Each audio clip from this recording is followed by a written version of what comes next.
So our first step with freeze-drying spinach is to wash our spinach. You want to get all the dirt and gunk off of it. Whether you buy this spinach from the store, whether it's right from the produce aisle, or if you buy the salad mix or whatever you choose, you just want to wash it. And then as you're going through, you want to pull out the pieces like this one, right? That are mushy and gross and too old and not good. We don't want to freeze dry. We never want to freeze dry bad produce. Because just because it's freeze dried doesn't mean that the bacteria isn't there or that it couldn't ruin the rest of your freeze-dried crop. So you just want to make sure things are clean, things are healthy and good. So we've got some kale here. I'm just rinsing it off. We're going to freeze dry this kale. We don't eat a lot of kale in our regular everyday recipes. We might do like a zuppa soup or something like that. But kale is a really powerful green, and so it's really good when I make my spinach powder. And so we're actually going to do spinach and kale today because we're going to put some of it in our spinach powder. Like I said, it's powerful. I use this powder in cooking, but a lot of times in our smoothies and juices. And this is just a way to get a powerful vegetable in your diet without anyone knowing. And sometimes I don't really want to chew on kale. It's not like, oh yay, let's have some kale, but we know it's good for us. So getting spinach and kale into your diet is a great way to add some nutrients to your diet. So let's go ahead and get them ready for the trays. Now the first thing to know is that spinach, you really don't need to do anything to the spinach. You can pull off the bottom if you want. I don't really care because I'm going to put all the spinach in the blender after I freeze dry it. So, I don't care if there's extra tails, if you will, on it. And you can actually pack your spinach, or I have found personally, pretty well. You don't have to leave a lot of room because it is so fine, being a green and kind of a lettuce, that once it starts freeze drying, it just kind of does what it's supposed to, and you don't have a problem with it not getting inside where it should. So there's my spinach. Now my kale's a little bit different. I don't typically eat the spine of it. And so what I'm going to do is just kind of trim off the spine. And then we'll chop up the remaining leaves and put that on our freeze dry trays. So we'll start here. And I'm just going to roughly chop them because, again, I'm not freeze drying this kale for the actual shape of the leaves. I will blend it up and place it in with my spinach as an extra green for smoothies and cooking recipes that call for spinach. Sometimes I don't have spinach on hand, and so I like to just I'll just pull out my little freeze-dried spinach powder and just put a couple tablespoons of spinach in.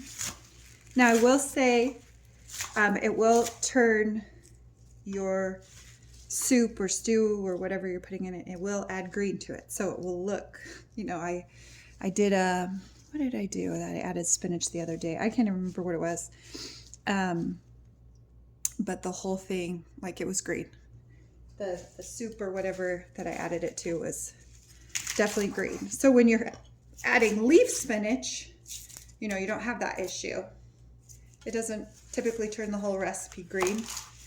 And most of the time with spinach, you're adding it at the end of the recipe, right? So that it doesn't wilt and become mushy. So that's kind of the difference. All right, move this kale down just a bit. Again, you can see that I'm just bunching it all on here, and that's fine. It will freeze dry, shouldn't have a problem. But again, you'll check it after the freeze drying process is over just to ensure that. So let's see what we have. We've got our kale and we've got our spinach. So both of these trays, you can pre-freeze them. So if you want to put them into the freezer and pre-freeze them before you put in the freeze dryer, you can. So I'm gonna go ahead and throw these in the freezer, give them a couple hours in the freezer, then we'll add them to the freeze dryer, and that will shorten the freeze drying process significantly. So we've got our kale, it's frozen here, and our spinach is frozen. They look really pretty, but they are all ready to go in the freeze dryer. There's that spinach, looks awesome. I'm gonna put it on the top. And then kale here, it's gonna go on the bottom. Got some fruit in there. And we are going to start our freeze dryer and just let it do its thing. All right, the spinach is done. Look at that. Just kind of crunch up. You can kind of see how it gets that wet look, but it's not wet at all. It's completely dry. Just like if you put it in the freezer. Spinach. And here's the kale. It also is very similar. Looks great. So we're gonna package these up.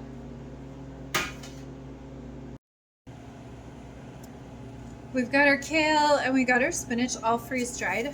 So the next step for us is to get it packaged. Now, I use the spinach and the kale more often than I use a lot of other foods. And so I'm actually going to powder it. You could leave it just like this and put it in Mylar bags. That's fine. But I just find it's a lot easier just to powder it. And then I can add it to smoothies. I can use it in my baking, whatever I decide. So we're just gonna put about half of it in there. And this is one bunch of spinach, which isn't a whole lot of spinach, but if you're like me, you really don't eat very much of the spinach when you buy it or grow it. You eat a small amount and then you just have all the spinach, and so it goes to waste. But in this instance, when we powder it, we're able to save it, and we're taking, you know, what would you say, 6 cups maybe of spinach here, 5 or 6 cups of spinach, and we're putting it in a powder form, and then we're able to store that and just add it to recipes when we need it, which definitely is beneficial. So we're just gonna food process all of this spinach.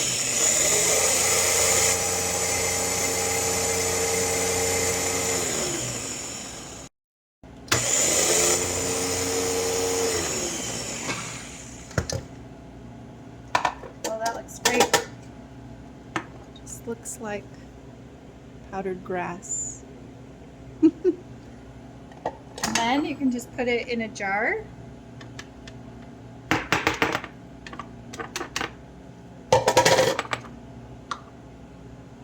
There you go. You have about, let's see here, about a half a cup of spinach powder in that jar. All right, next let's get the kale in there. Now you can do these separate. That's what I'm doing right now. But ultimately I'll probably end up just combining the two and making like a power green or a green powder, right? That works great in smoothies or whatever. But I just kind of want you to see how it looks.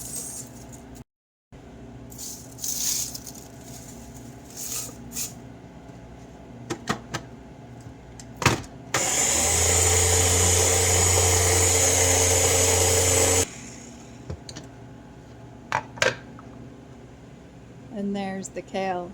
Looks just like the spinach, doesn't it? So now what I'm actually going to do is I'm going to pour the spinach back in here. And I'm going to put this top on and we're going to just blend, blend, blend.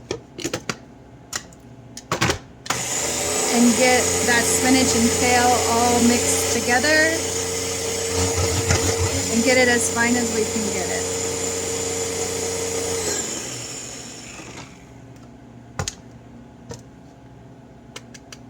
It does make a powder, so it can get really messy when you take the lid off.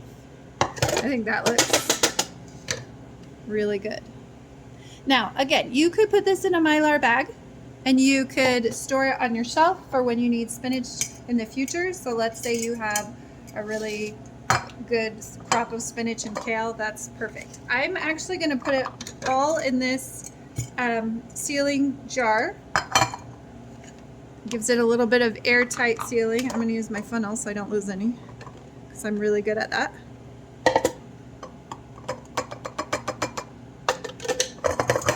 And then I am going to put a oxygen absorber in there. Even though it seals supposedly, just for my own sake. And there you go. There is a great, beautiful jar of spinach and kale powder. So that's how you freeze dry some greens. I would make sure I would label this. I'm going to take my dry erase marker and I'll label this. Then I can put it on my shelf. I'll put what it is and then the date, probably month and year on it. And then I can use this throughout the next few months in smoothies or cooking, whatever I might need. If you have questions on how to freeze dry your greens or about freeze drying in general, go ahead and leave a comment. Let me know what you think. And let me know how you're going to use your spinach and kale powder. We'll talk to you next time.